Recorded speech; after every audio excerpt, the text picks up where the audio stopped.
Good afternoon and welcome to our special programme as the Queen's final journey to London begins. Her coffin will leave Edinburgh shortly. The cortege will travel slowly to Edinburgh Airport. That's about 8 miles away from St Giles Cathedral, in a journey that is expected to take about 40 minutes. She will then be flown to London, arriving at about 7 o'clock this evening, before her coffin is taken to Buckingham Palace for one last night. Well, this is the scene near St Giles Cathedral in Edinburgh, where the Queen's coffin has lain at rest since yesterday afternoon. Members here of the royal family, Princess Anne and her husband, who are heading towards the cathedral, where there will be private prayers for about 15 minutes before the cortege departs for the airport. Thousands and thousands of people have spent many hours queuing, lots of them right through the night, to pay their last respects to Britain's longest reigning monarch. So many people came today that the queue had to be closed at lunchtime. People were being turned away because there simply wasn't enough time for them to make it inside the cathedral. But it's thought that about 26,000 or so people have been able to file past the coffin since 6 o'clock last night. Royal Company, Royal Salute, present birth.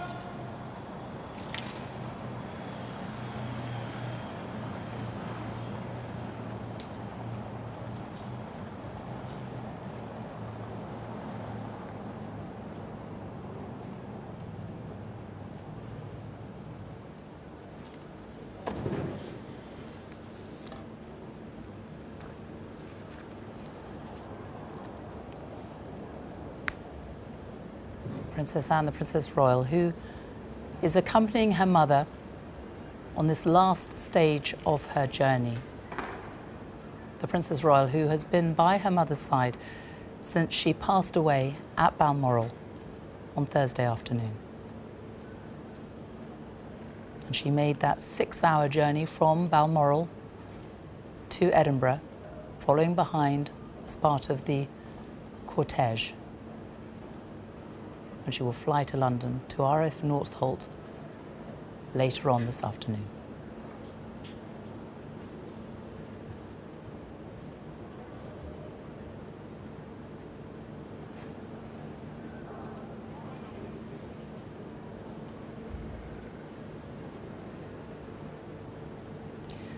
So, as Princess Anne and her husband, Sir Timothy Lawrence, enter the cathedral, these are private prayers. We will not see any of what happens over the next 10 or 15 minutes or so as they prepare to bring the coffin outside and place it in the hearse. But let's join Kirsty Wark, who is outside in the streets by the cathedral. Kirsty.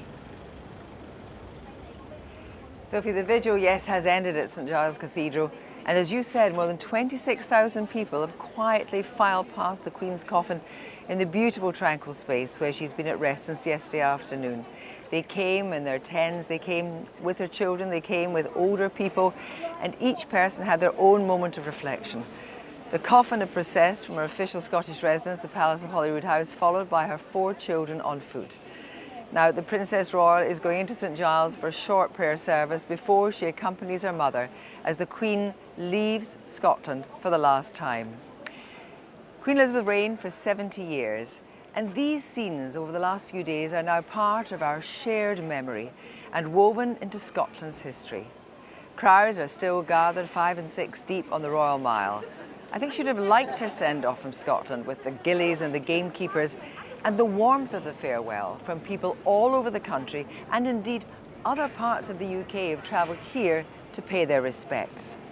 The poet laureate, Simon Armitage, writes poignantly in his tribute to the Queen, "Evening has come, rain on the black lochs and dark Monroes." Now, while at rest, the Queen's bodyguard in Scotland, the Royal Company of Archers, have stood vigil over the coffin since it arrived at St Giles. And they also stood guard during the lying in state at Westminster Hall of Queen Elizabeth, the Queen Mother, because of her Scottish lineage.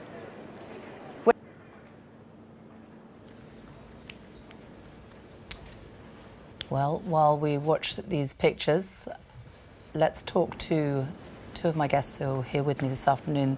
The Reverend Scott Rennie, a Church of Scotland minister, and Robert Hardman from the Daily Mail is the author of a new biography of the Queen. Good afternoon to both of you. Your reflections over the past 24 hours, what have you made of it? I've felt heartened by the farewell that the Queen has had from the people of Scotland.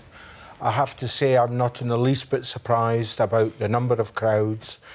Obviously there will be many more who are disappointed in not being able to see her lie in state at the High Kirk of Edinburgh, St Giles, but I'm not surprised at the warmth of farewell. For those of us who have known the Queen as part of public life in Scotland, it comes as no surprise to me. Over the last 24 hours, I've heard many people say she visited Scotland. I have to say, as someone from Aberdeenshire, Aberdeen, the northeast of Scotland, I've never thought about Her late Majesty the Queen, or indeed our new King, as visitors. They are very much, they belong to us, they're part of our family. I mean, obviously one's respectful to them, they're a royal family, but I've never thought of them as visitors, always part of our community, and that's why I think she's receiving the send-off that, frankly, she more than deserves. It's very poignant, isn't it, that she has been able to spend this extra time with the people of Scotland? Yes, and who knows if that's what she would have wanted.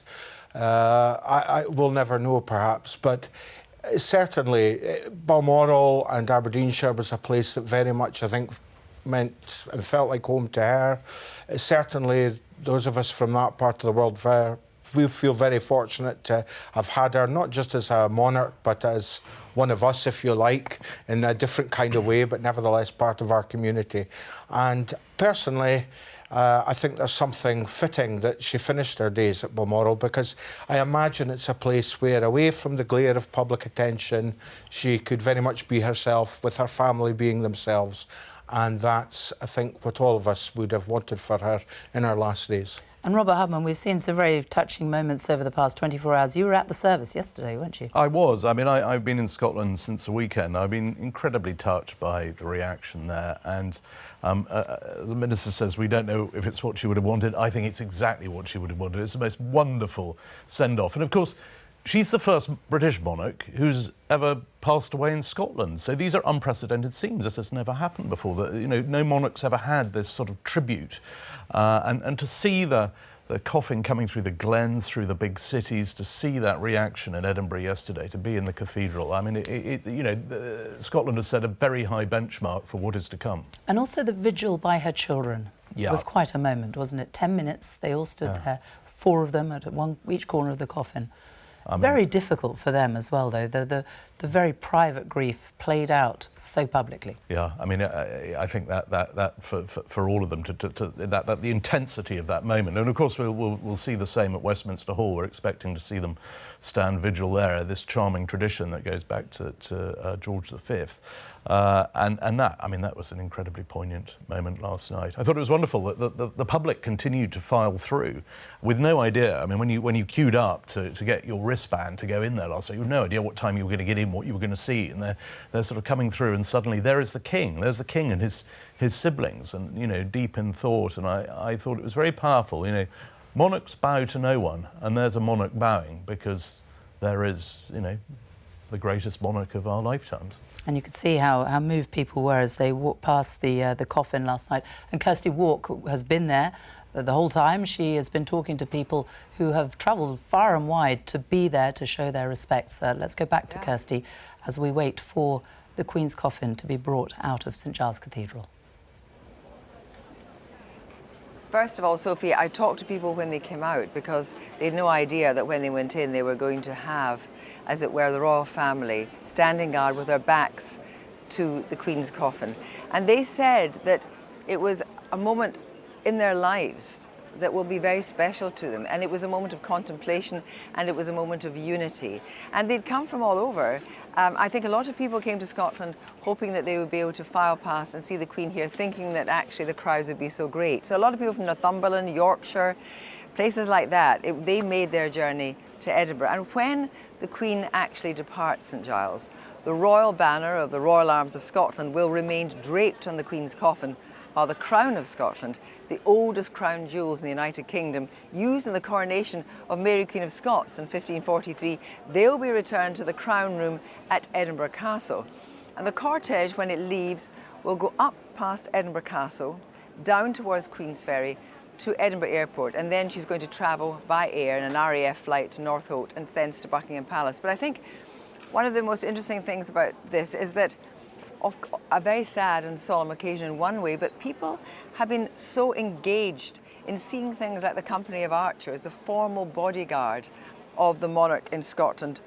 You saw outside St Giles waiting for the Princess Royal to come, Richard, Duke of Buccleuch in Queensberry. He is the Captain General of the Company of Archers, and they were standing in West Parliament Square. And it was lovely because it was the first time for a little while we'd heard the pipes.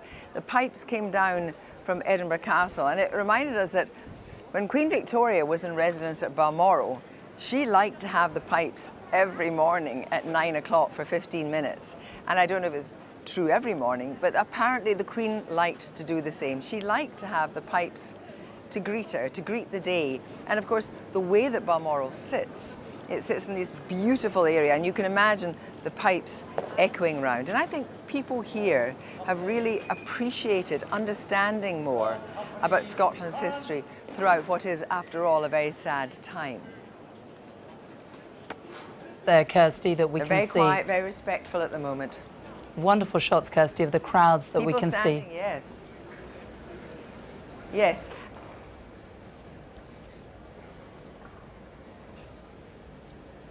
Robert Hardman, it's fantastic to see so many people out there, isn't it, lining the streets as they have been for so many hours now. I mean, really. as ever, there's the Royal Mile again. You know, I don't know, 20 deep. I mean, I was trying to get through that crowd yesterday. It was almost impossible at times. And it's not, you know, this is not curiosity. And an awful, I was surprised by the number of people who weren't there as sort of tourists who chanced upon this scene. I mean, they come a long way, as Kirsty was saying. And from the north of England, but from all over Scotland, because they genuinely wanted to pay their respects. And I mean, these are extraordinary scenes. Given now this is now effectively the third day in a row where we've seen these scenes on the Royal Mile. And Kirsty was talking about the Queen's piper, wasn't she? And the significance. Yes, I mean, the Queen loved a piper. I mean, it was absolutely, it was like the sort of palace staff would set their watches by at 9 o'clock every morning, piper starts, 9:15 every morning, piper stops. And he'd march up and down below her window. It was a tradition started by Queen Victoria, but the Queen loved it. She loved the pipes. I remember once on a state visit to America, her gift to George Bush Sr. was a pipe tune, lament, I don't know what you call it. That was her gift. You know, she asked her piper to commission one especially for him. Whenever she had visitors at state banquets, after dinner, the ritual was always began with the pipers coming in. So, I mean, wherever she was in the world, you know, the pipes were a very important part of her life. So we're expecting the royal party to leave St Giles Cathedral within the next minute or two. The Queen's coffin, which will be carried out by the bearer party before its journey to Edinburgh Airport. It's found by the Royal Regiment of Scotland. And the Guard of Honour outside St Giles that we've been seeing there already, the King's Bodyguard for Scotland, the Royal Company of Archers. Yes, they played a very important part. The archers have been have really come to the fore all through the last 48 hours. There they are again, Royal Company of Archers, a body that goes back to the to Georgian times, and they, in fact, several of them, I understand, around 80 of them, will be travelling down to London to stand vigil, stand guard over the Queen at Westminster Hall. So the archers have had a very busy few days. People leaning out of their windows to catch a glimpse of what is about to happen. Let's go back to Kirsty.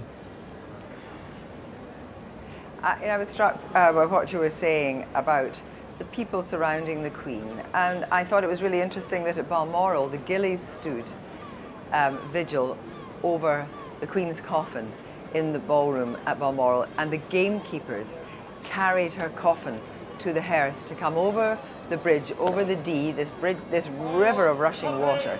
And I've also thought quite a lot about the fact that the royal household, this is a very sad time for them. People like Angela Kelly, you know, I think we can just see now.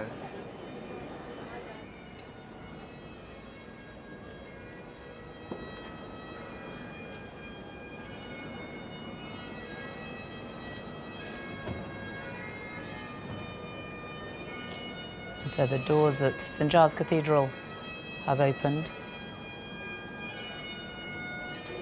The pipes playing Flowers of the Forest. Royal salute. Priest stand. Bows.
And so the Queen's cortege leaves to a round of applause.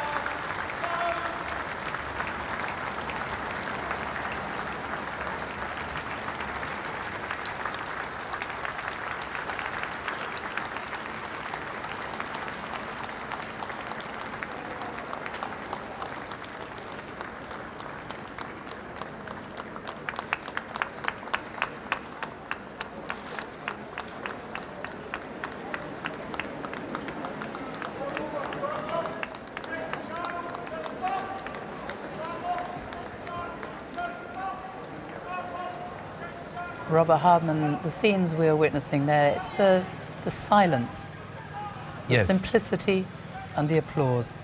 Some applaud, most are nod their heads and pay their respects in silence. I mean, there's no hard and fast rule. It's incredibly good-natured all the way along here.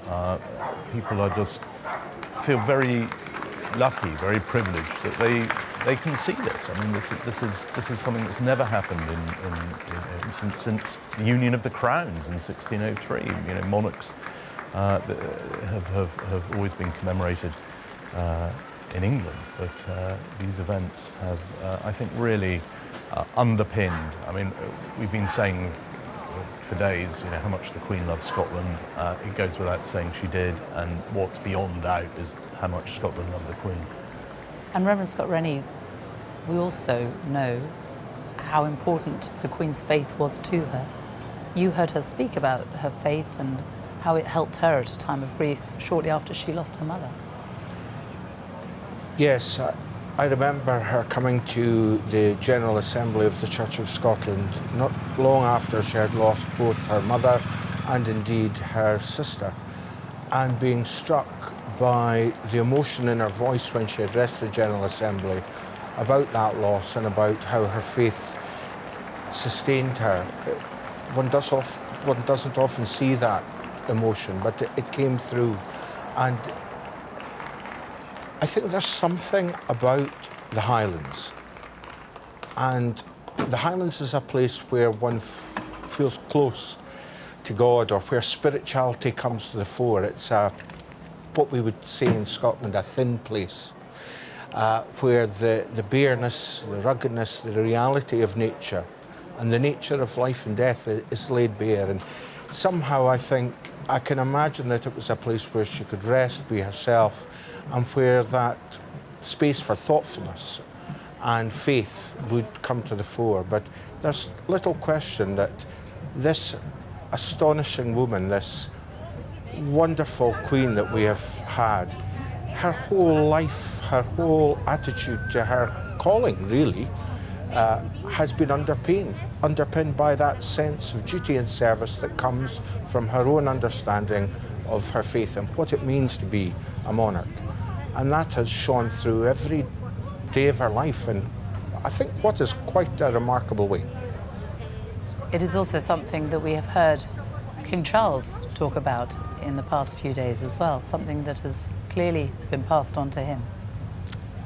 Yes, and I have to say myself, I've been very interested to see him obviously have to pick up the baton from his mother, and to hear him express how important faith is to him. And as we watch Her late Majesty leave Edinburgh, our Highland Queen, for the last time, I am comforted, and I think many of us will be comforted in Scotland to know that our new King, His Majesty, also shares that love of Scotland.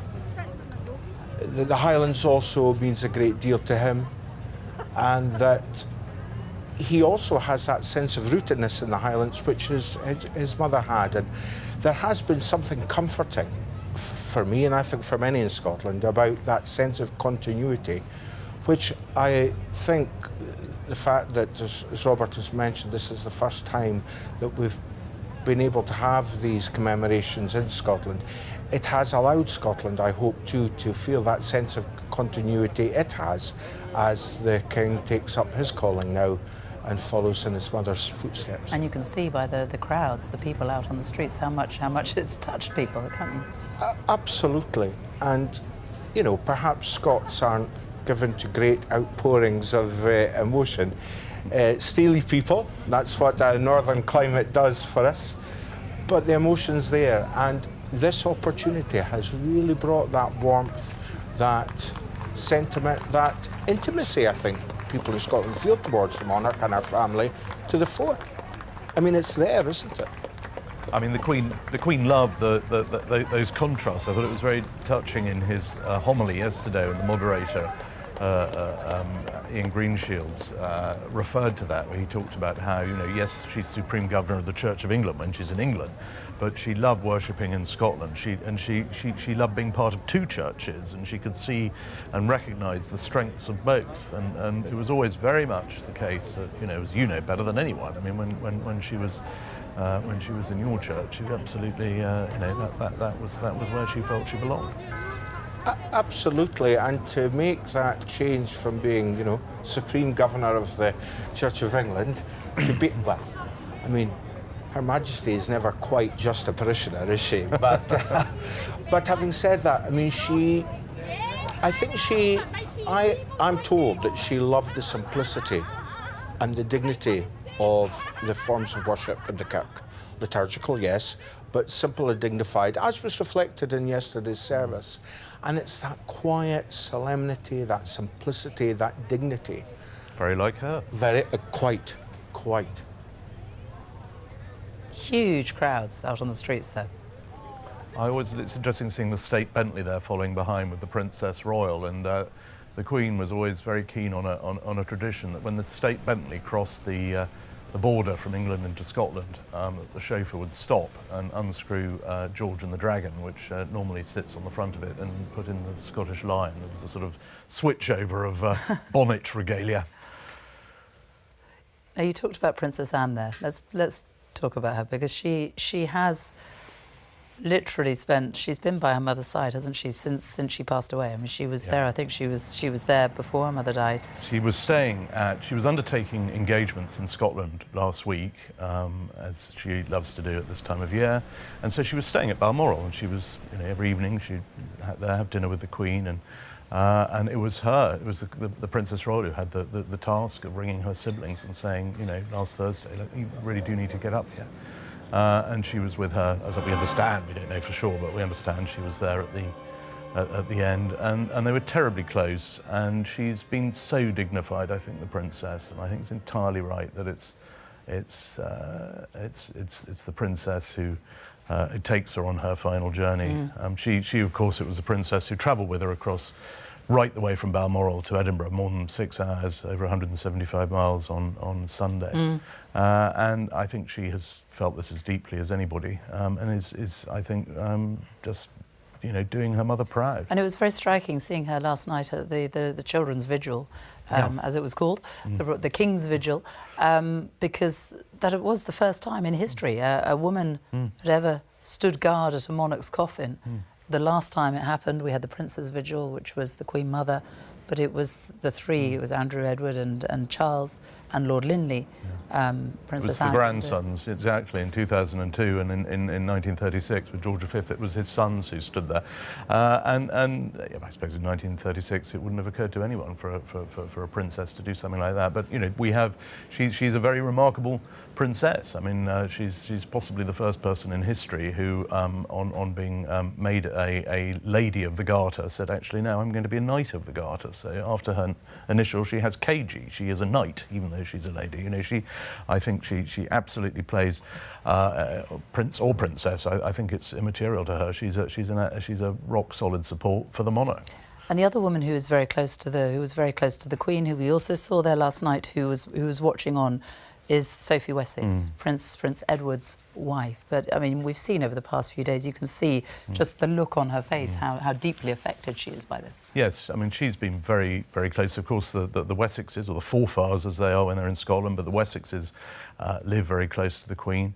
and have, all the way through COVID, for example. I mean, they would, albeit at a distance, they'd be sort of keeping an eye on the Queen and always up at the castle.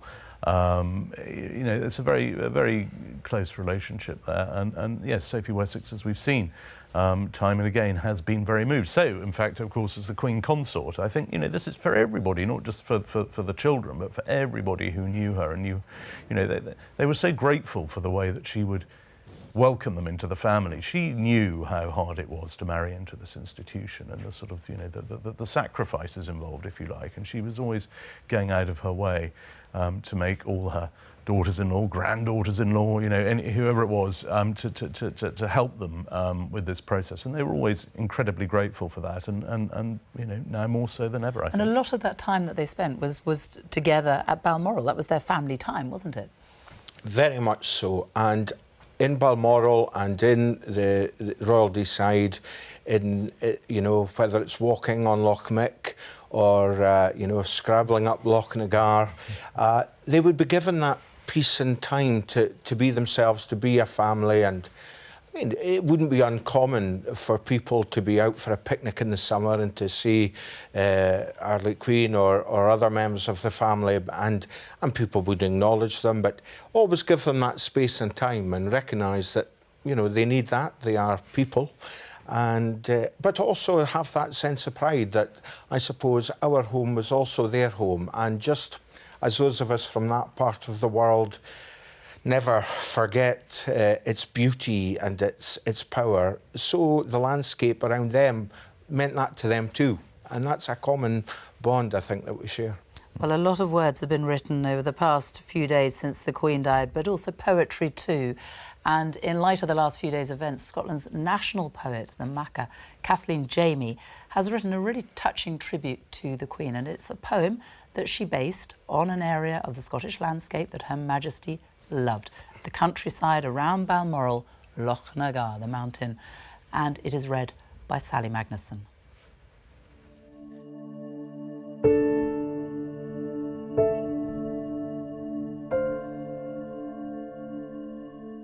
The alder boughs hang heavy, red weighs the rowan trees that line the well-loved path which climbs to Lochnagar from Dee, and knows at last the open hill, those ancient wind-honed heights where deer stand shy and skylined, then vanish from living sight,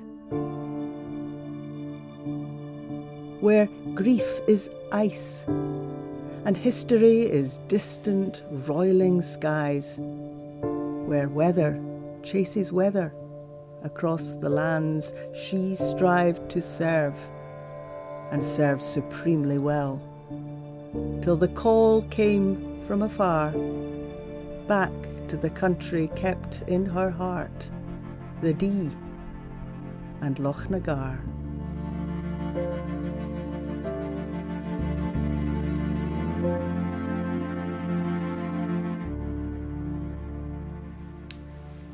Beautiful words and beautiful scenery as well there. You can see why the Queen loved it so much. Undoubtedly. It's such a moving, emotive landscape, and when you're there and it just, the weather can change. It's such a landscape of mood, and it's rough and it's hewn from the rocks. There's no frills about it. There's no rolling pastures. But its beauty is its intimacy, and also it reminds you that life is fragile and that we all live in this environment that really we cannot fully tame. You feel very small in those kind of environments, don't you? You do, and yet you feel very at home. And if you walk Loch Mick, as often the royal family do, you can be halfway down the loch and suddenly the rain and the cloud comes over the lip of Lochnagar, and you wish you'd brought your raincoat, or it can just change. But that's the beauty of the place. It's a place where you feel eternity. You get that sense that you belong, you know, whether you're a religious person or not, you get that sense that you belong to something greater than yourself. And I wonder in these last few days, as the events have played out both in the streets of Edinburgh and in Scotland, we've been reminded, because of the monarch's passing in Scotland, that this story that belongs to, from James the Sixth, who became James I of Scotland, this story is also Scotland's story. It's our story as the United Kingdom collectively, and it's brought us back to that sense of continuity we have. I mean, isn't that the joy and the treasure of monarchy, that it draws us back into our story, who we are, what makes us who we are, and that's the landscape, the people, our history together. And it was the privacy of Balmoral and the estate that the royal family, dating all the way back to Queen Victoria, who bought it. Yes, Queen Victoria, I mean, she loved that sense of getting away with it. Lochnagar, we heard there in that wonderful poem, I mean, she climbed Lochnagar not long after they built Balmoral, and she was always... she'd often be out on the estate. If her prime ministers came up, they'd have to go and find her in some bothy where she'd decided to go and write her journals. Certainly, I mean, every visitor up there would always be struck by that informality, wouldn't they? I mean, prime ministers famously would be asked up for a weekend every September, and were always slightly taken aback on the first visit because they'd go for this barbecue with the royal family, and Prince Philip really would cook the barbecue, and the Queen really would do the washing up.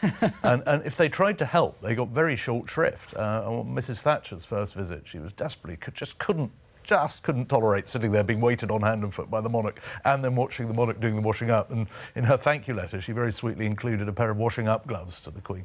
But you know, it just underpinned that sense of otherness about it. And they loved wandering around and not being recognised, or sometimes being recognised. And then occasionally had these wonderful stories like the day when the Queen was out walking and her close protection officer Dick Griffin was with her, and they met a couple of American tourists, one of whom said, you know, have you met the Queen? To which the Queen replied, well, I haven't, but he has.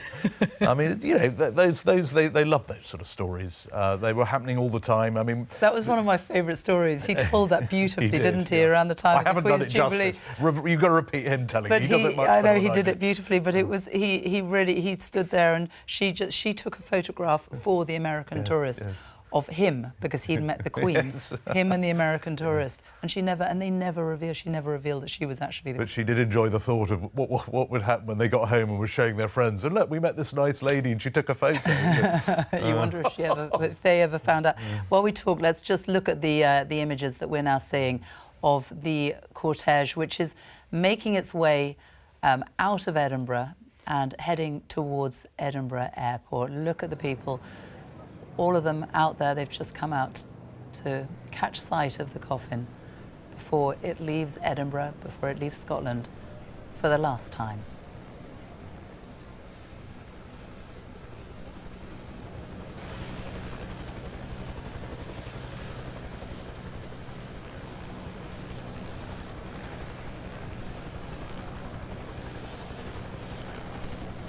Somebody standing there applauding, people applauding. You can see by the roadside flowers being thrown at the hearse as it passes.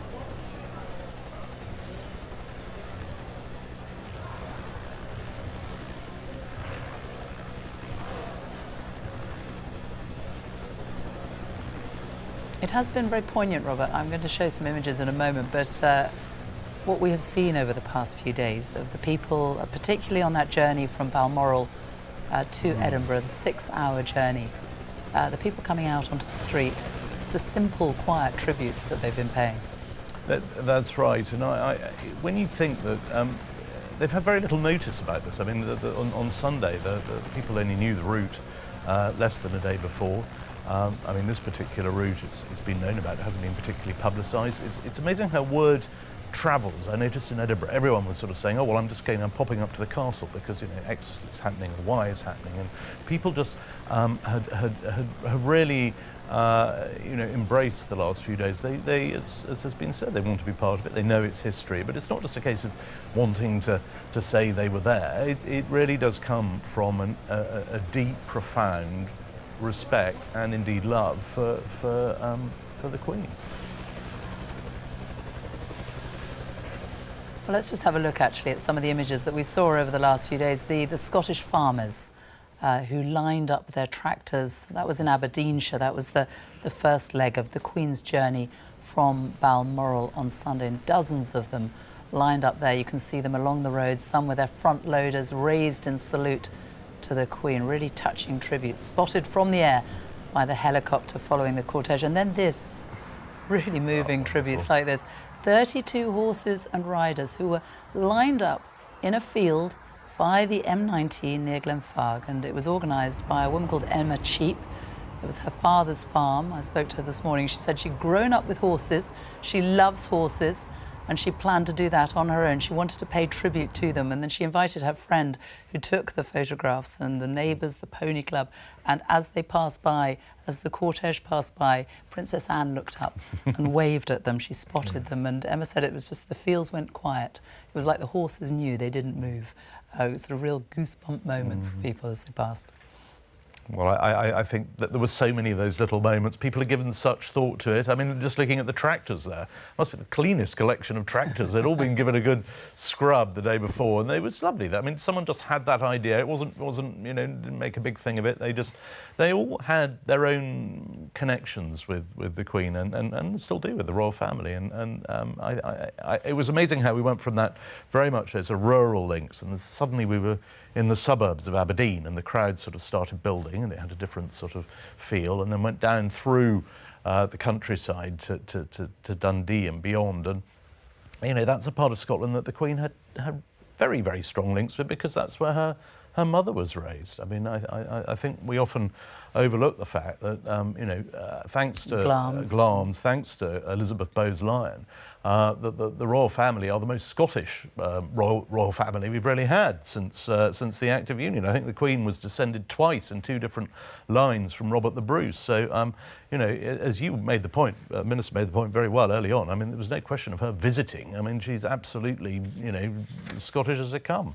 Absolutely, and just part of, you know, one of us, part of, I mean, obviously not one of us in the sense that she's the Queen and she was different, but just integrated, part of community life. And I have to say that, I mean, for me, it's fitting that the Princess Royal has been with her. She too is a very large part of Scottish public life, whether it's, you know, at the rugby at Murrayfield or, you know, she's part of Scottish public life, but also so is our new king. He is as embedded in the life of Royal Deeside in Aberdeenshire and the Highlands as his late mother. And I really, that's one of the things I think that's really come across in the coverage. And I too, like Robert, it's been wonderful to see people do little things, little simple things that they can do from their own life, if they're a tractor driver or a farmer or a horsewoman or man, just to do that little thing that says thank you, that acknowledges this woman and the monarch she's been, and says thank you. It did strike me in the talk to the crowds in Edinburgh yesterday. I'd say to people, you know, did you ever see the Queen? And almost everyone at some point said, well, I didn't meet her, but I saw her do this, or I remember when she did that, or she came to my school, or other members of the family. I mean, it's extraordinary, the reach of the royal family into every strand of Scottish life, and not just, you know, those who happen to live in Edinburgh, but right across Scotland. I think I haven't done a sort of study of royal engagements, but I wouldn't be surprised if there was a sort of, you know, disproportionate amount of time spent in Scotland. And you only got to look at what the Prince of Wales, as was now the King, did, or Duke of Rothesay when he's in Scotland, did with rescuing Dumfries House, for example, and has transformed the whole area around it. I mean, the local town has been completely overhauled thanks to him. And back in Ballater, both he and our late Queen took an active interest in the town's recuperation from those terrible floods, and not just an interest, but actually helped rebuild things, helped make things happen, and it's that active participation in community life that I imagine people in other parts of the United Kingdom probably aren't aware of because they're not there. But no, it's been very revealing, I think. And people sometimes talk about the separation between the monarch and the person of the Queen, but I've increasingly been thinking, how does one separate the two? Because the nature of monarchy is that person is the monarch. They embody the institution, but they also bring themselves to it. And it's been quite clear from our new King's speech on Friday what he will bring. And really, I thought his address to the nation was pitch perfect, and it showed us all what he is going to bring to that institution, into that role. I thought it was very touching, the gesture from Princess Anne when her mother's coffin was taken into St Giles Cathedral. You talk about separating the person from the monarch, but Princess Anne and the deep curtsy that she performed as her mother was carried into the cathedral. And also at the Palace of Holyrood House. I mean, there is this, you know, she on the one hand, this is a daughter mourning a mother, but very conscious that she's also mourning the Queen of Scots. And you mentioned, I mean, the Princess Royal, as we've heard, I mean, she her love of Scotland goes without saying. Particularly her love of the Scottish Rugby Football Union, of which she's a very devoted patron president, is well known. But you know, she loves spending time up there. Her idea, I was lucky enough to interview her for her 70th birthday. I mean, her idea of a holiday is sailing around the Western Isles of Scotland in a sort of howling gale. And ditto the Queen. I mean, when I was writing my book, I tried to find examples of, you know, where did the Queen really like to go on holiday? Well, obviously Balmoral. But it's extraordinary that in her 96 years, she almost never went on holiday anywhere else. You could count the number of foreign holidays that the Queen had that weren't in Scotland almost on one hand. I mean, that given any opportunity, that's where she would rather be. Well, you spoke earlier about the people who had met her occasionally. We're going to hear now from somebody who actually was lucky enough to have performed for Her Majesty the Queen, the violinist Nicola Benedetti.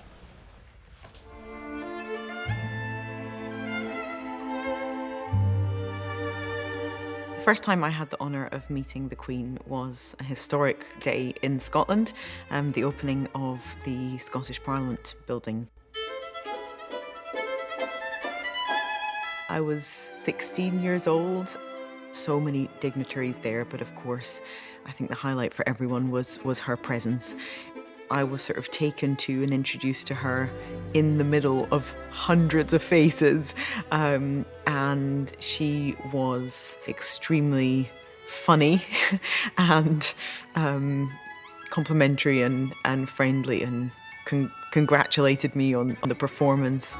It was quite daunting and overwhelming, but she put you at ease so immediately.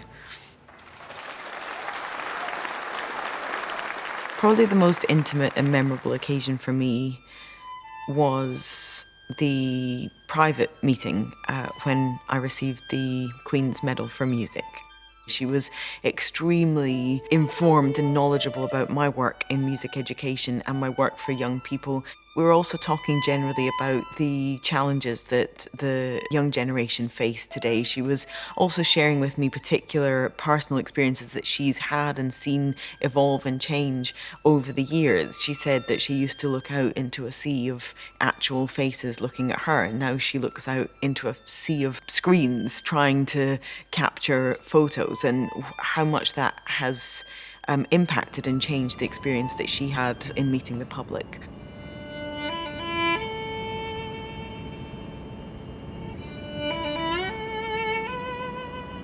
There was just so much content and nuance, and I felt that even in that short period of time, that conversation, I learnt so much, and my perspective both on her but on the world had actually been altered and changed.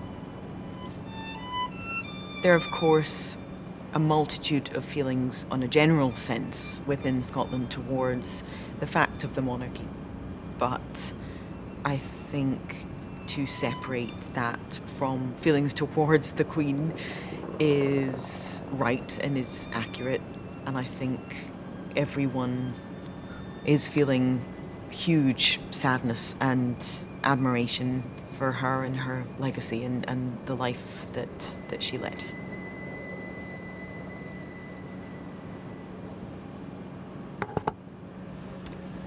Nicola Benedetti with her reflections there, and joining Robert and me in the studio now is the Olympic gold medalist and proud Scot, Dame Katherine Grainger, also the Chancellor of Glasgow University, which meant that you were invited yesterday to the service at St Giles Cathedral. And as we watch these pictures of the Queen's coffin moving towards Edinburgh Airport, it's only a few miles, but it is moving quite slowly. It should be there soon. Just reflect for us on the past 24 hours.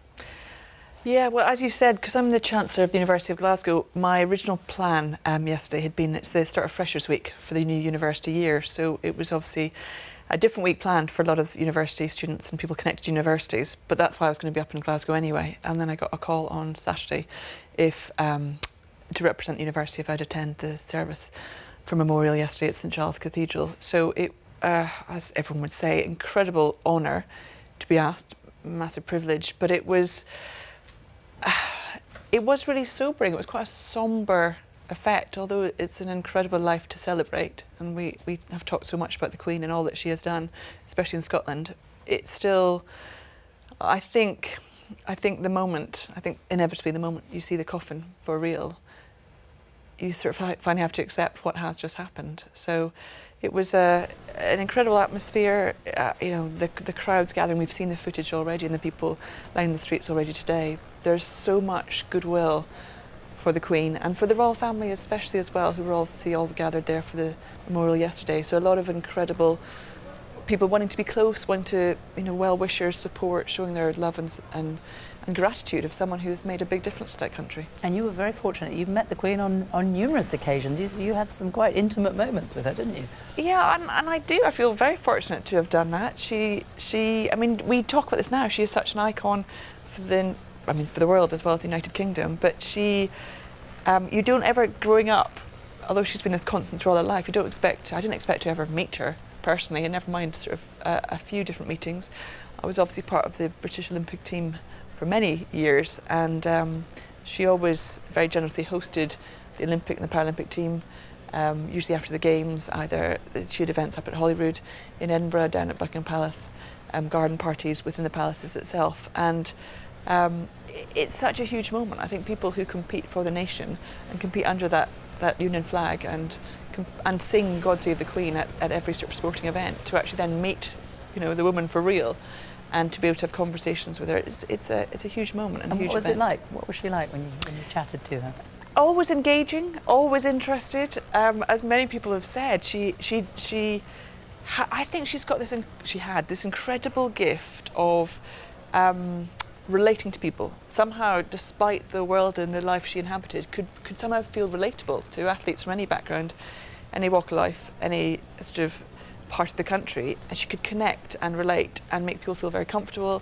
She, you know, we talk very famously now, you know, did have a sense of humour and was just interested in people and engaged. And I think, you know, obviously 10-year anniversary this year of the 2012 Games, and she had such a strong role during the 2012 Olympic opening ceremony and during the Games itself, and a big presence at that time. And I think, speaking to athletes, not just from our own team, but around the world, there was a huge moment when we saw her meeting the James Bond moment, when she jumped out the airplane. You know, when you talk to athletes from all other nations, they were thinking, you know, this is an incredible country that has someone who is the head of state and would do that. And because it was the fun element, it was the getting involved, taking part, and sort of celebrating the whole event. Well, I mean, to have the confidence to do that. I mean, in so many other countries, you know, I mean, a sense of humour and head of state don't go together. But I mean, that was a wonderful, wonderful moment. It was a total surprise that evening in the Olympic Stadium. I remember sitting there surrounded in the press box, surrounded by journalists from all over the world. They were all a bit confused by a lot of this sort of fabulous Danny Boyle show. They couldn't quite work out what was going on. And suddenly, oh my goodness, it's James Bond, it's the Queen, this is Britain. And the headlines the next day, I mean, as many headlines around the world were, some said, you know, Olympic Games open in London. I think rather more said, Queen jumps out of helicopter with James Bond. Like we don't think we'll ever see again. It really was an iconic time for the country, and as you say, I think she was such a part of it, wasn't she? And as her family had been, she had actually on the night of that opening ceremony, she held a reception at Buckingham Palace for all the world leaders, and there was a sort of stunned silence when she reminded everyone this was the third time her family had opened a London Olympics, because no city had had 3 before. Well, as we see all these people lining the streets there, lining the route to the airport for a last glimpse of Her Majesty's coffin, a personal chance to say their goodbye.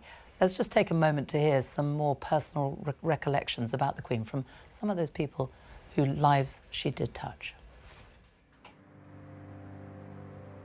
I am the Secretary stroke Chairperson of the Glasgow branch of the Association of Wrens 2016. That was the 70th anniversary of the branch being formed, and it was decided that perhaps we would try to take some of the elderly group to the garden party at Holyrood Palace.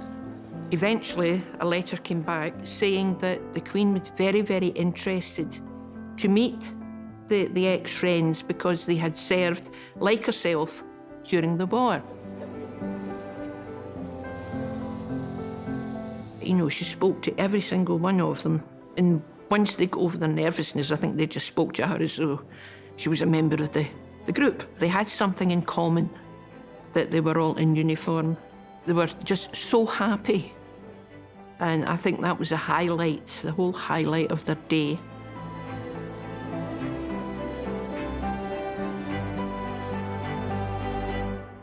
My MB was given to me for raising money and looking after women and children. It was one Saturday. In the morning, a letter came through, and when I opened it, I was screaming. I said to my daughter-in-law, I said, look at it. And then she said, Mommy, you got MB, you got MB. Then my husband took it. Oh, they were so happy. So I went, and when we entered, I saw Prince Charles standing, and the Queen said, standing beside him. And the Queen said, oh, you're from Kenya. How you like about living here? I said, it's great because my family is here and people are very nice in Scotland. So she did say, yes, Scotland is beautiful. It was a beautiful moment that time, beautiful moment to see them so close, not even a foot, you know, so close. I felt very proud to be associated and to even meet her for a second, for 2 minutes, 5 minutes during my life. I think particularly of the Queen arriving with Prince Philip at the opening of the Glasgow 2014 Commonwealth Games, and Scotland remains very proud of Glasgow 2014. And now, ladies and gentlemen, please welcome the head of the Commonwealth, Her Majesty the Queen, accompanied by his... I think having the opening ceremony in Celtic Park looked like a cauldron, and that you just felt the whole thing go, and yes, that was something else. It really, really was. It was raucous. I mean, she was cheered like a rock star. I can remember looking up to the screen and this beaming smile coming from Her Majesty that here she was at the opening of her Commonwealth Games in the very friendly city of Glasgow, and people were there every second of the way.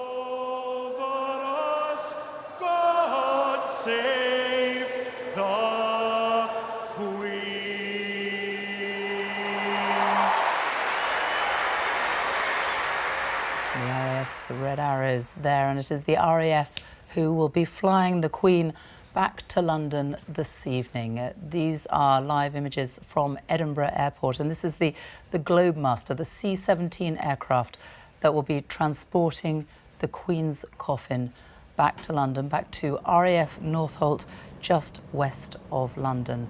The flight is expected to take off at about 5:45 this evening. It's an hour-long flight. This is a huge aircraft. It's a heavy lift transport and cargo carrying aircraft made in America, American-made, but we've had them in the RAF for many years. It's a very versatile aircraft that crews love flying, and it has been used extensively, most recently in the Ukrainian conflict, in humanitarian sorties. It's been used as well in the evacuations in Kabul and Afghanistan a year ago.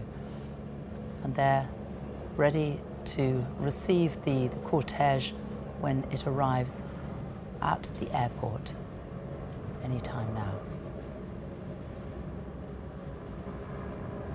This is the final journey, isn't it, Robert, from Scotland, from the country that the Queen loved?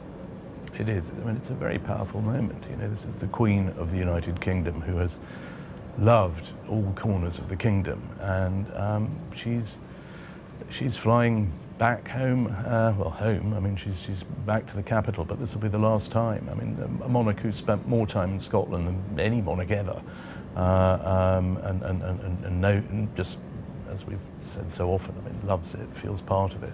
I mean, this really is a very profound farewell.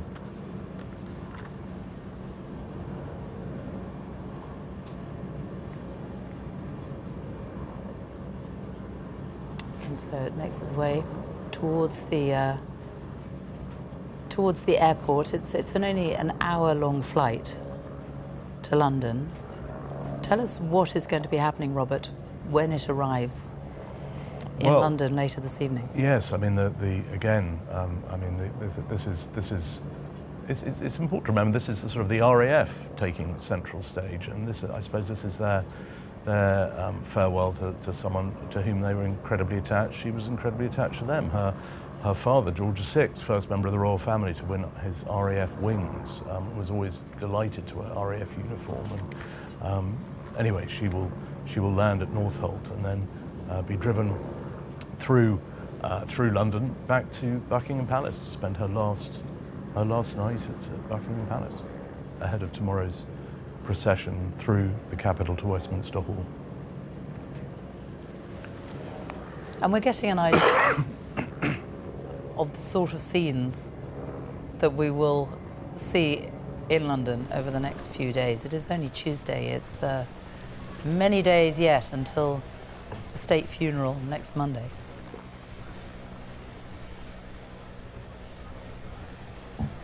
I think certainly the scenes in Scotland have shown just how, well, certainly been very impressive, will have been noted by people all over the United Kingdom, and certainly London will want to match the grandeur and the dignity.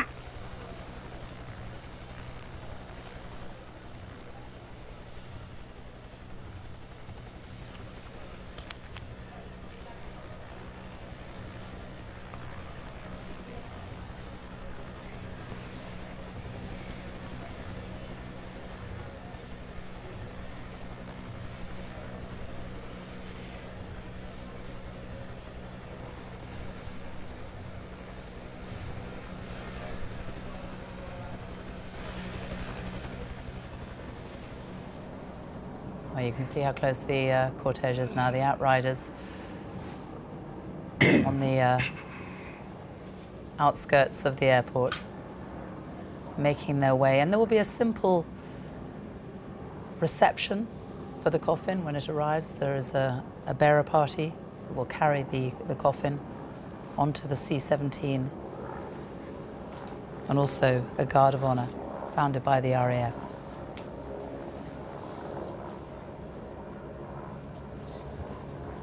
Your thoughts, Katherine, watching these images?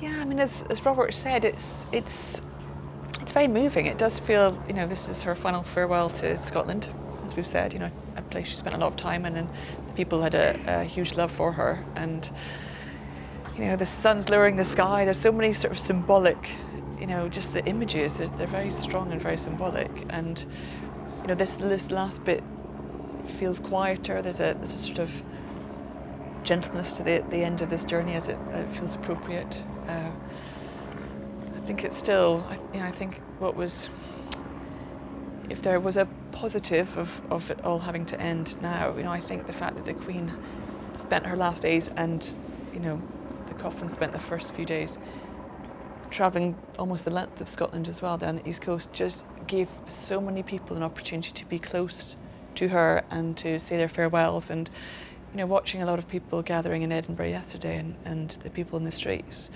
there's a lot of people being surprised about how emotional they felt and how they wanted to pay respects, but actually found it much more sentimental and much more moving than simply saying goodbye to you know, the leader of the country. It was sort of saying goodbye to someone they felt they had a connection to and they knew. And I think we'll see that, as Robert said, when she does move down to London, and I think we'll see clearly the same crowds and reactions in the south as well. And I think there'll be so many people who will either have, you know, a connection to her, whether they've met her or been somewhere where she's been, or just having just grown up with her or lived a life with them. There's, you know, I think we just have countless people feeling they want to be part of this moment, and you know, it does feel that it's a very difficult moment in time, but it's a real moment in history that is sort of carved into all of our lives now. It is the simplicity of these scenes, isn't it? And I think the silence that is so moving, actually. What was incredible was at the memorial service yesterday, you know, as usual, everyone was seated very much in advance, and there was, you know, organ music being played. There was a sort of gentle, respectful hush, but there was conversation. And then when the music stopped, there was still about half an hour before the ceremony started, but it went to absolute silence. And I think it's very rare you're in huge areas or groups where there's complete silence and everyone is almost caught in the same thought process, and yet with very personal reflections. But it's really a powerful moment, and I think, you know, it's wonderful that these moments, these pictures are captured, and people all over the country now, all over the world, are watching them together, and we'll have different experiences of it, but there's still a sort of community that comes together when you watch this, and you know, we grieve as a nation, really. Well, let's just watch as the hearse draws up by the ramp of this huge cargo plane, the RAF Globemaster. The Guard of Honour there, found by the Royal Regiment of Scotland.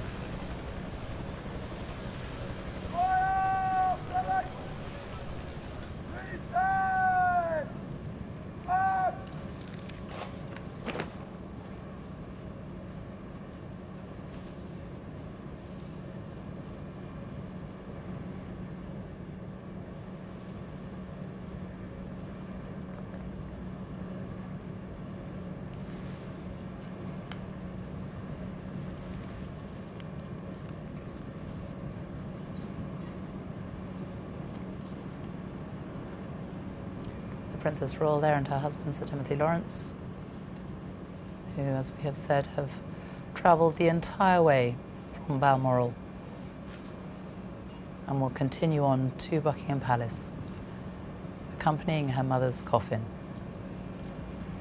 every step of her final journey.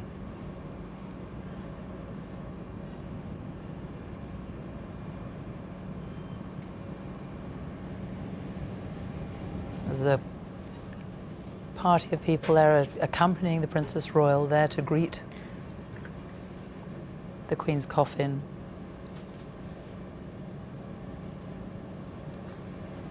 The Royal Air Force Queen's Colour Squadron.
Scotland's 3 military chiefs in attendance at the airport, as is the First Minister, Nicola Sturgeon.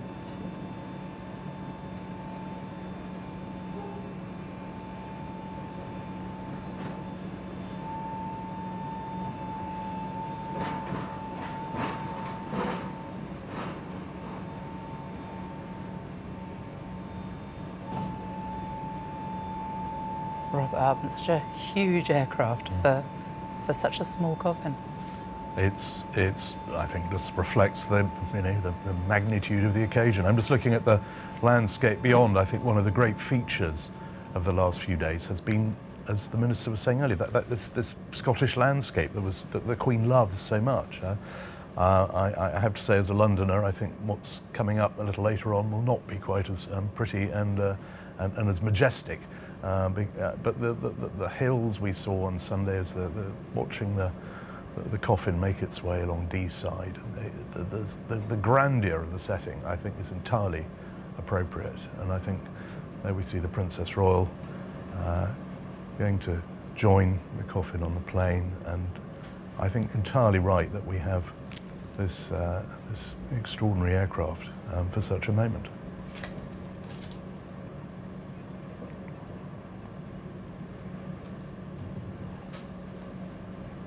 The Lord Chamberlain and the Dean of the Chapel Royal also boarding the aircraft alongside her, the Dean of the Chapel Royal in Scotland. They will accompany the Queen's coffin on its hour-long journey to London. It's 1 hour. The call sign, we're told, is Kitty Hawk, which it always was when the Queen was on board.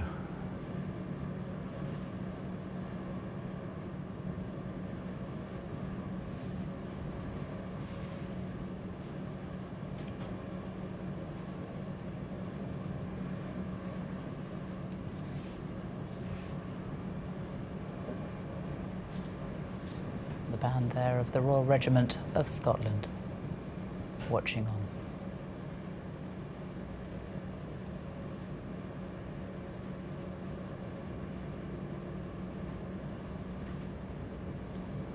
So Robert Hardman, let's just reflect now on what is to come, because as we say farewell to the Queen in Scotland, we are expecting huge crowds to turn out in London in the days ahead. They're talking about millions of people. I think it will be millions. I think it's going to be the greatest collective act, if you like, the greatest farewell that this nation has possibly ever seen. When you think of the modern modes of transport and communication, it's going to be something like which we haven't seen. This element of it, known as Operation Unicorn, the Scottish part of the proceedings, now comes to a close. But we know that people are flying in from all over the world to I mean, next week, over the weekend, we'll start seeing world leaders and dignitaries, but just ordinary people. As we've mentioned many times over the last few days, the Queen was Queen of 14 other countries. They've lost their head of state. They're feeling this. They all have possibly slightly different memories of the Queen. Some people in Australia will remember her first visit to Australia in 1954. What an extraordinary moment that was for Australia. She's much loved in Canada, a country she's visited more than any other. And so all these nations, people are coming from there to London right now, over the days ahead. And people from all over the UK will be coming to possibly watch the procession that we're going to see tomorrow through the streets of London as the Queen goes from Buckingham Palace to Westminster Hall. Some will hope to join the queues for the lying in state, which will then continue 24 hours a day for 4 days. And then for the final procession to Westminster Abbey for the funeral, and then down to Windsor on Monday for the committal. And I think we can safely say that every element of all those events is going to draw, as you've said, Sophie, millions of people. And if for people who will remember when the vigil held for the Queen Mother, the scenes passing through Westminster Hall then, I mean, it was quite extraordinary. That was an incredibly stirring moment. I mean, the grandeur of Westminster Hall. I mean, St Giles Cathedral last night was lovely.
Before the plane takes off, and the band will be playing one verse of the national anthem.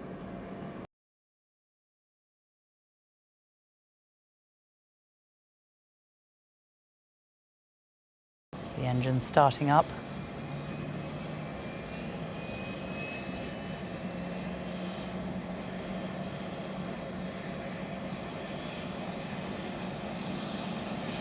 It will be quite a sight in the skies heading south, won't it? I think people look up, you will see that plane coming down. I think if people can see it, if it's a glorious late afternoon there, people will be wanting to capture this sight. I hope the weather will be the same in London. I'm not sure it is. But, I mean, what a magnificent setting, what a magnificent way for our longest-lived, longest-reigning monarch to say final farewell to a part of the country that was as dear to her as anywhere. And Kath Grainger, you got a sense of the people who had come out yesterday and today, didn't you? The lengths that they had travelled just to be there. Yeah, I think in all these moments you realise how many people the Queen has reached and touched, and how many people want to have sort of a final connection, a final moment with this sort of incredible figurehead in our history.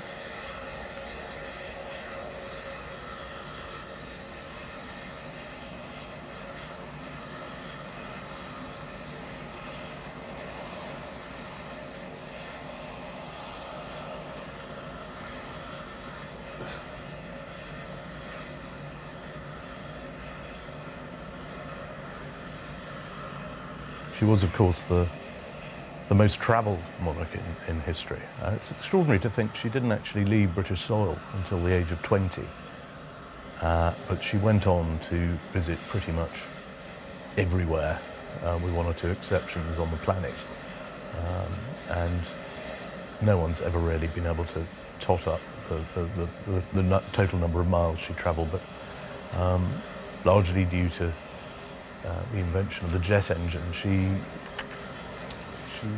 circumnavigated the globe so many times, usually by air, sometimes in her beloved Britannia. Britannia, of course, is now docked not far from where we're looking at now in the docks at Leith. But flying was always part of being monarch. She didn't particularly like flying. She knew it's something she had to do. She always liked to have a St Christopher's medallion on board whichever aircraft she was flying on. Really? Yeah, it was one of the things whenever they were chartering a plane, because unlike most heads of state around the world who had sort of Air Force One or whatever, the Queen didn't have her own long-distance jumbo jet or anything, and whenever she was travelling, the crew always told, make sure there's a St Christopher's medallion.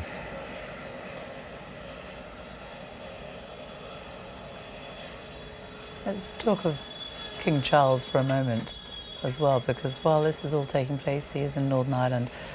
He has already travelled his schedule over the last few days. He's almost 74 years old himself, isn't he? Yeah, 75 next year. He got up this morning at Holyrood House in Edinburgh, spent the day in Northern Ireland, and is now like the C-17 is on his way to London. Has very consciously wanted to take the new reign around the kingdom to show what monarchy is all about, really. Continuity, stability, unity. There's the Secretary of State of Scotland and the First Minister preparing to bid farewell. The First Minister very wisely holding on to her hat, given the size of the engines there.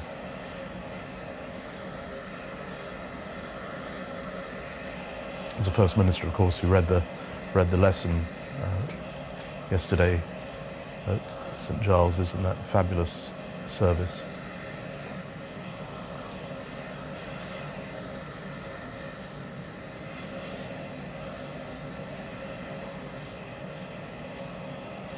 The Lord Lieutenant, City of Edinburgh there, Robert Aldridge.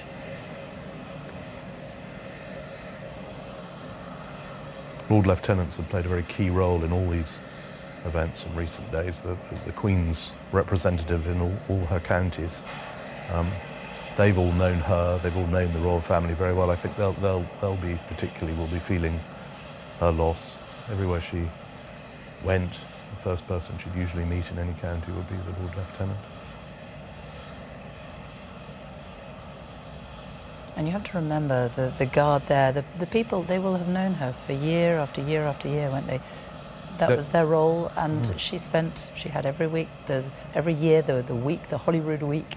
It will be very poignant for them too, won't it? It will, and whenever she was at Balmoral, there was always a guard, often from the Royal Regiment of Scotland or from other regiments, would be up there as it wasn't a great deal of ceremonial, but they were always very proud to play a part. I think anyone who's served in uniform in any of the armed forces will feel that extra special connection, because you did serve Queen and country, and once again now King and country. My mum was brought up northeast of Scotland, and my granddad was in the police force.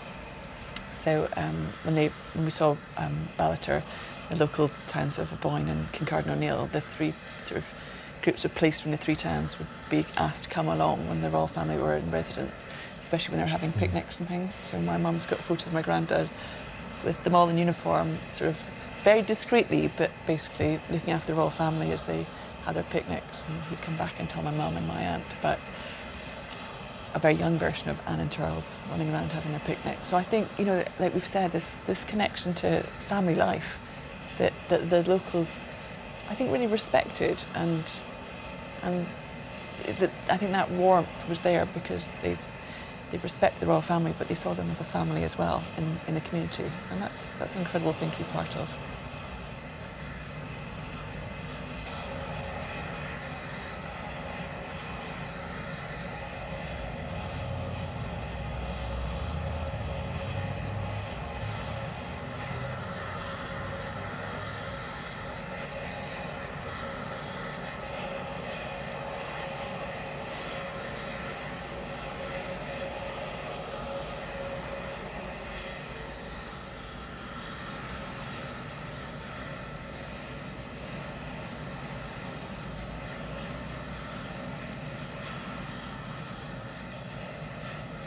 Preparations being made on board still on the flight deck before this huge Globemaster can take off.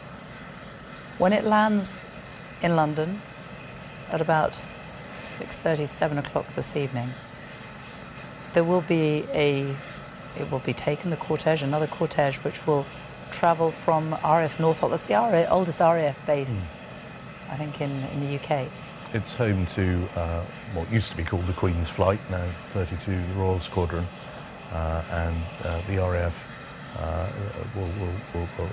waiting there in some numbers. There'll be obviously a proper welcome, and then the journey will begin along the A40. I'm afraid it's not as handsome as what we're looking at now, into West London, and then through down Park Lane and through very familiar landmarks back to Buckingham Palace for what will be the Queen's last night in her palace.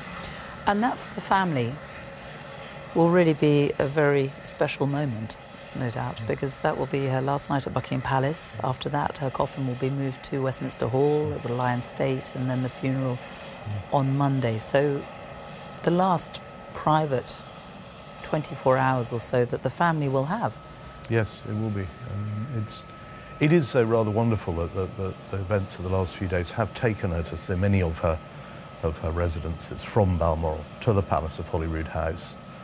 I was talking to some members of the royal household today who were reminiscing just what a lovely atmosphere there is at Holyrood House. It's quite intimate. I mean, it looks very grand. Obviously, it's a palace. It's very historic, but there is a sort of intimacy there, and whenever the royal family are in residence there, everybody loves it, and so from there back to Buckingham Palace, and ultimately to Windsor Castle, which is the seat of the House of Windsor, where her parents lie, where Prince Philip lies.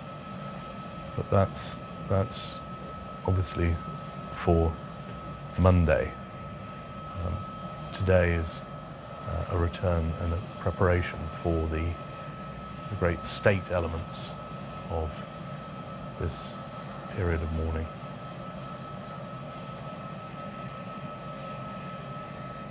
But can we expect the family members, like the new Prince of Wales, the Princess of Wales, can we expect them to all gather tonight at Buckingham Palace? The Queen's coffin is going to the Bow Room, isn't it?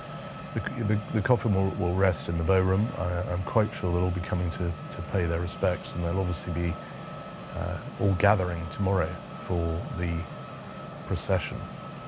And it's a sort of procession like no other, because normally we think of processions down the Mall and bands playing and a great amount of spectacle and pageantry, but there will be, despite the grandeur of it, despite the history and obviously all that it represents, it will be a family. And tomorrow I would expect to see, possibly for the first time, a lot of family members who we haven't seen thus far. I mean, the Queen was extremely close, for example, to her niece and nephew, former Viscount Linley, now Earl of Snowdon, and Lady Sarah Chatto. They were devoted to her. They'd spend a lot of time with her. They will be there. A lot of the people who, from her mother's side of the family, I would expect to see them processing as well. And of course the staff, who are just utterly devoted. I think we forget at a time like this that of course members of her family are mourning their mother, but I mean there are a lot of people. There were some very emotional scenes, I'm told, at Balmoral as she left on Sunday morning. There's a real sense of losing someone to whom, I mean, love is the word, I'm afraid. It's love. Well, the stairs have been taken up there. The band stands ready. The final royal salute will take place before one verse of the national anthem.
A huge aircraft taxiing very slowly towards the runway. It's an aircraft that's been used in Ukraine.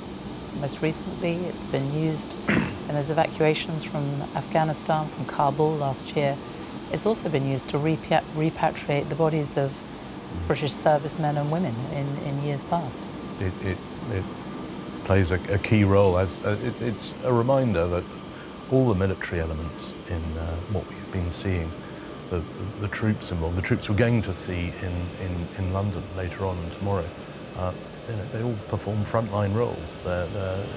These ceremonial elements are something they take very seriously. They're very proud of them, but they're not what they're really there for.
And so as the sun goes down over Edinburgh, Britain's longest reigning monarch leaves Scotland for the last time, a country she loved so deeply.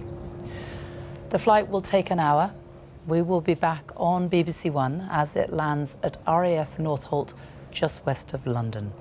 Hugh Edwards will be live from Buckingham Palace for Her Majesty's final journey to the capital. But in the meantime, I will leave you with some of these extraordinary images from Her Majesty's departure from Scotland.